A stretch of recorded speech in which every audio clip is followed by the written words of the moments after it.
Every celebration of the Mass is always a special celebration. No?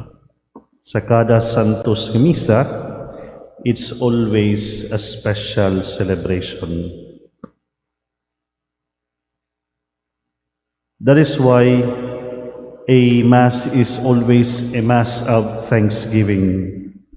O karon pod is a special day para sa atong mga intentions diha sa atong misa, labi na ang atong pagsaulog sa 60th founding anniversary sa atong beloved Palompo Institute of Technology. Nganong niingon man ko special kini siya because I believe this celebration is not only a celebration of the school, but this celebration is a celebration of all Palomponganons. I believe sa kada pamilya diri, it's either one or two has a special attachment or connection to that school. Either nang eskwela diha, nagtutlo, nagtrabaho, or one way or the other. Mao kana ningon ko nga kini nga selebrasyon dili lang ni para sa PIT but kundi kini siya nga selebrasyon is for the people of Palompon. And this school has been part of our identity as being from Palompon. That is why I would like to extend my congratulations to the school, of course, to those who compose the administration and staff headed by their president, Mr. Norberto Olavides. No? I believe one of the best ways to celebrate an event to be memorable is to celebrate it with thanksgiving to the Lord. No? Mao kini siya ang usa sa pinakaanindot nga pag-celebrate og something pinaagi sa pagpasalamat sa Dios. Kauban gyapon sa atong mga intensyones ganihan ay gikon there's somebody celebrating their anniversary also today, no? So that is why the best or one of the best ways to celebrate an anniversary is always a thanksgiving to the Lord. Again, my congratulations.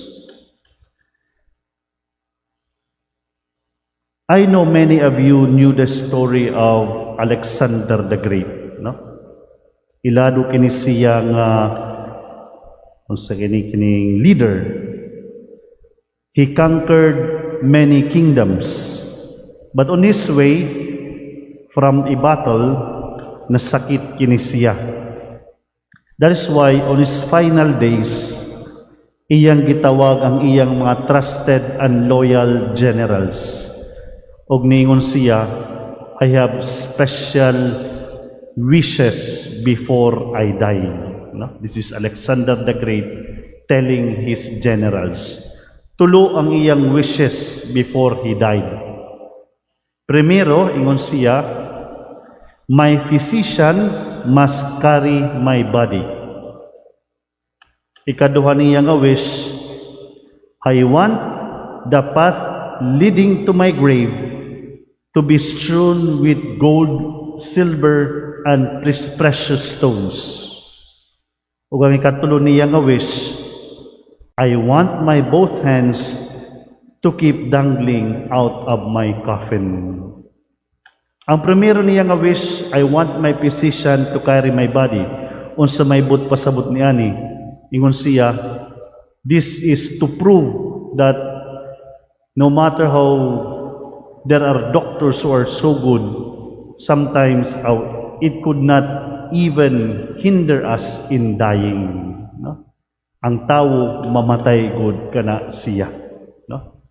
Bisag unsa pa ka maayo sa mga doctors, time will come, we will depart from this world. Ikaduha, ingon siya, I want my path leading to my grave to be strewn with gold, silver, and precious stones.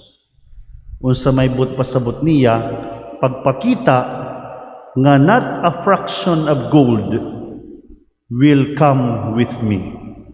Wala siya'y madala bisag unsa kadaghan sa iyang bahandi sa kinabuhi. O ikatulo niya nga wish, I want my both hands, ang iyang duha nga kamot, naggawas sa iyang sa kaning coffin, no? With open hands, so open palms. Ngano kuno giana niya? To let the people know that I will not be bringing anything when I depart from this world. As Job puts it beautifully, naked I came forth into the world, naked shall I depart. Indeed, my dear brothers and sisters, kining istorya ni Alexander the Great is a good reminder for all of us that we don't own anything in this world. Everything is of God's, and we could not bring anything when we die. Why I am telling you this story? Kay mao kini ang tema sa atong gospel reading for today.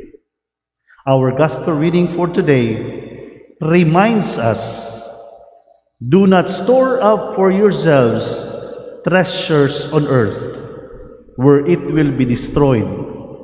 Instead, store up for yourselves treasures of heaven, treasure that will last forever. Ang tawag kanato sa Dios nga untang atong mga bahandi dili ang bahandi nga kalibutanon, kundi ang bahandi sa langit. O kini ipinamatud-an sa kinabuhi ni Alexander the Great, that no matter we have a lot of things in this world, everything will perish. The only thing that will last is treasures of heaven. Siguro mga ta, unsaon man nato pagbuhat nga magkamayada ta og treasures from heaven or treasures of heaven. Samtang napata diri sa kalibutan, unsaon man nato, no, that we will be collecting treasures of heaven. Unsaon man nato nga ang atong gibuhat diri sa kalibutan, makadala kanato ngadto sa gingharian sa Dios. Two things, my dear brothers and sisters in Christ. Primero, to show love and do good things. O kaduha, to be of service to one another. Primero, kay karon gi-celebrate man sa PIT, gitanaw na ako ang ilang hymn, no? Somebody sent me the hymn. Kung tanawon ninyo ang hymn sa PIT, it's a very beautiful hymn. And we could even get something from that. That is why the first point, ingon ko, to have a love and do something for our brothers and sisters. O kini makita diha sa ilang hymn. Nag-ingon diha sa ilang hymn, home of hearts that love and hands that do. No? Isang gani ang hymn, maghatag kanato og pagtulunan. If we want to have treasures in heaven, we have to have a heart that loves. If we want to have treasures of heaven, we have to have a hands, that do something especially for the marginalized, for those who are suffering, for those who are poor. That is why the things we give away here on earth are the treasures that we can bring to heaven. Ang mga butang nga atong gipanghatag diri sa kalibutan, o ang mga butang nga maayo nga atong gibuhat diri sa kalibutan, mao kini ang mga treasures nga madala nato ngadto sa langit. Ingon pa, mao kining atong passes on the way to heaven. That is why if we want to have treasures in heaven, we should have a heart that loves and a hand that does something for others. Ug ikaduha nga punto, nag-ingon diha anang hymn sa PIT, no? Home of builders and tireless workers who dedicate their lives in service to others. If we want to have treasures in heaven, we should have to serve other people. Ug mao kini ang giingon ni Kristo, mao pod kini ang misyon ni Kristo when He said, I came not to be served, but to serve. Ingon pa sa usa nga kanta, we are made for service, to care for all men. We are made for love, both time and again. That's why, my dear brothers and sisters in Christ, if we want to have treasures in heaven, dagang kini pwede natong buhaton, pero duha lang ako gipanumdum para kaninyo.